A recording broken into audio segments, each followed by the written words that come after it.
Cabinet स्तर के जल संसाधन और जल आपूर्ति मंत्री कुंवरजी भाई बावलिया ने महिसागर जिले के बालासिनोर तालुक के ओथवाट गांव में नर्मदा जल संसाधन जल आपूर्ति और कल्पसर प्रभाग के 39.46 करोड़ के 4 कार्यों का उद्घाटन किया। मंत्री ने कहा कि स्वर्णिम जयंती मुख्यमंत्री शहरी विकास योजना कार्यक्रम के तहत महिसागर जिले की बालासिनोर नगर पालिका की आबादी को ध्यान में रखते हुए बालासिनोर शहर के लिए ओपन CSBR तकनीक पर आधारित एक नई 6.50 MLD की योजना बनाई गई है।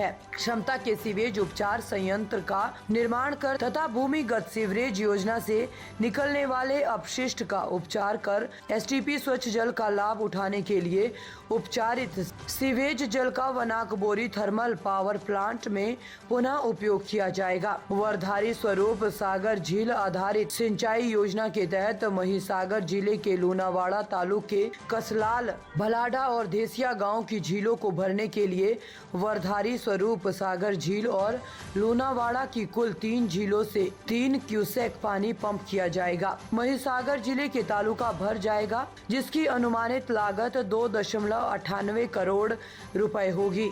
मंत्री ने कहा कि इस योजना से लूनावाड़ा तालुक के कुल 3 गांवों की 145 हेक्टेयर भूमि को सिंचाई का लाभ मिलेगा। इस अवसर पर सांसद रतन सिंह राठौड़ ने कहा कि प्रधानमंत्री श्री नरेंद्र मोदी ने भारत संकल्प यात्रा शुरू की और लाभार्थियों को उनके घर पर ही लाभ दिया गया। एक भी पात्र लाभार्थी लाभ से वंचित न रहे, इसकी चिंता की जा रही है। जरमार नदी से किसानों को काफी फायदा होगा। इस अवसर पर बालासिनोर धर सभ्य श्री मान सिंह चौहान ने उद्बोधन दिया। इस अवसर पर जिला विकास अधिकारी श्री चंद्रकांत पटेल, मध्य गुजरात के मुख्य अभियंता श्री AD कनानी, अहमदाबाद सिंचाई योजना सर्कल के अधीक्षक अभियंता श्री ML पटेल, पूर्व विधायक श्री राजेश भाई पाठक, तालिका पंचायत अध्यक्ष सरपंच श्री और बड़ी संख्या में ग्रामीण उपस्थित थे। महिसागर गुजरात से सागर झाला, दीपक ठाकुर की रिपोर्ट।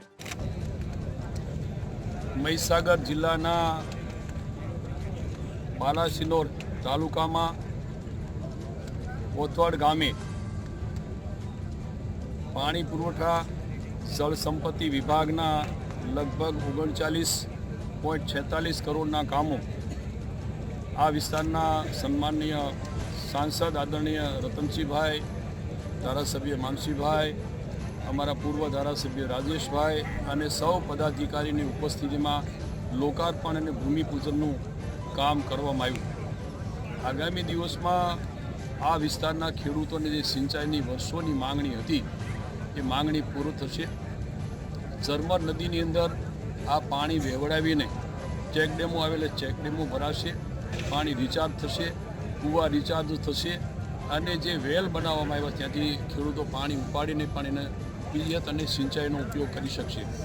एवो ज एक जे खातमुहूर्त खास करीने वर्धरी स्वरूप सागर तळाव ज्यांथी लगभग 3 करोड़ना खर्चे एक पंपिंग स्टेशन बनावीने आ उद्वहन योजना बनावीने लगभग 3 तळावो अने आजूबाजूमां आवता गामोने एनो सिंचाईनो लाभ मळशे एनुं पण अमे आजे अहींया खातमुहूर्त कर्युं छे।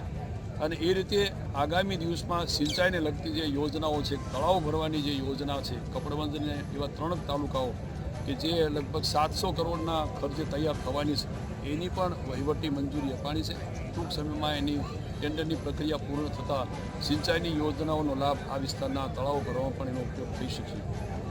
आज साथे साथे अमारा सीवेज ट्रीटमेंट प्लांट जे खास करीने महिसागर अने लूणावाड़ा बंने नगरपालिका विस्तारोमां बन्या छे ए एक 13 करोड़ना अने बीजू 16 करोड़ना खर्चे आ बंने आ ट्रीटमेंट प्लांट पण लोकार्पण आ बधा ज महानुभावोनी उपस्थितिमां करवामां आव्युं, जेने कारणे आ बंने कार्यरत थतानी साथे नगरपालिका विस्तारनी अंदर जे गंदू पाणी छे ए गंदू पाणी एक जग्याए एकठું કરીને એને ટ્રીટ કરીને ફરી ઉદ્યોગ અને ખેતીના ઉપયોગમાં પણ લઈ શકાશે। આ રીતે પાણીનો પુનઃ ઉપયોગ પણ થઈ શકશે, જેને કારણે રાજ્ય સરકારને અને નગરપાલિકાને ઉપયોગ અને આવક પણ થશે અને ક્યાંક ખેતીના પાણીમાં પણ પાણી રિચાર્જ થવાથી સિંચાઈમાં ખેતીમાં પણ એનો ઉપયોગ થશે। સાહેબ, ગઈકાલે વાસ્મો દ્વારા 111 એજન્સી જે મહીસાગરની છે તેને નળ સે જળ યોજના અંતર્ગત કામ ન કરવા અને આગામી અમુક જિલ્લામાં પણ કામ ન કરવા અને એ લોકોની કામગીરી નબળી છે, થઈ નથી તેવું જાહેર કર્યું છે। નોટિસો એવું અપાઈ? ક્યાંક ને ક્યાંક થોડું હશે તો એની નોટિસો અપાણી હશે, પણ હકીકતમાં જે જગ્યાએ કોઈ જે ખરેખર કામ કર્યું છે એવી કોઈ એજન્સીને કે એવા કોઈ ગામોને અન્યાય નહીં થાય, પણ જ્યારે ખરેખર ક્યાંક કામમાં થોડી ગુણવત્તા ઓછી હશે તો એ વહેલી તકે સુધારણાનું થાય અને જે તે ગામને પાછું પાણી મળતું થાય એ રીતનો અમારા વાસ્મો અને પાણી પુરવઠા વિભાગ તરફથી પ્રયત્ન થશે. સાહેબ, આ 111 એજન્સીને જે નોટિસો પાઠવવામાં આવે છે એ કોન્ટ્રાક્ટરો વિરુદ્ધ કાર્યવાહી થશે કોઈ? એની અંદર જોઈ લઈશું. બધા નોટિસ આપી કામ ક્યાંક સુધારણા માટે નોટિસ આપી હોય એમાં બધાને બ્લેક લિસ્ટ મૂકવાના અથવા તો કાળી યાદી મૂકવાનો પ્રશ્ન નથી. જોઈ લઈએ કોઈ કામ ન જ કર્યું હોય અથવા તો ખૂબ ડીપ થયું હોય એને સુધારણા કરવા માટેનો પણ તક અને મોકો આપશે. અને એ જે ગામોમાં કામ કર્યું છે એજન્સીઓએ, એ ગામોને પાણી ક્યારે મળશે? 1 વર્ષ તો સાહેબ તપાસમાં જ નીકળી ગયું. નહીં, હવે તો એ તપાસની રીતે તપાસ પૂર્ણ થઈ છે અને હવે જ્યાં આવું નબળું કામ કદાચ ક્યાંય થયું છે તેને સુધારણાનું કામ કરીને પાછા એ ગામોને પણ આ યોજનાનો લાભ મળે એવો પૂરો પ્રયત્ન વાસ્મો અને અમારા વિભાગ તરફથી થશે. સાહેબ, બીજો એક પ્રશ્ન હતો, પાણી પુરવઠા વિભાગના અધિકારીઓ સાહેબ કોઈ પણ સમસ્યા હોય ગામની તો ગ્રામજનોને તો જવાબ નથી આપતા, પણ પત્રકારોને પણ જવાબ આપવા તૈયાર નથી હોતા. એના સામે અમે એના માટેનો હવે ટોલ ફ્રી નંબર અને એક આખી કમિટી અમે બોર્ડમાં મૂકી છે. એ બધા ગામના સરપંચો સાથે સંપર્કમાં રહેશે અને એવી ક્યાંય ફરિયાદો હશે તો એનો તાત્કાલિક નિકાલ થાય એ માટેનો પ્રયત્ન પણ વિભાગ તરફથી થઈ રહ્યા છે.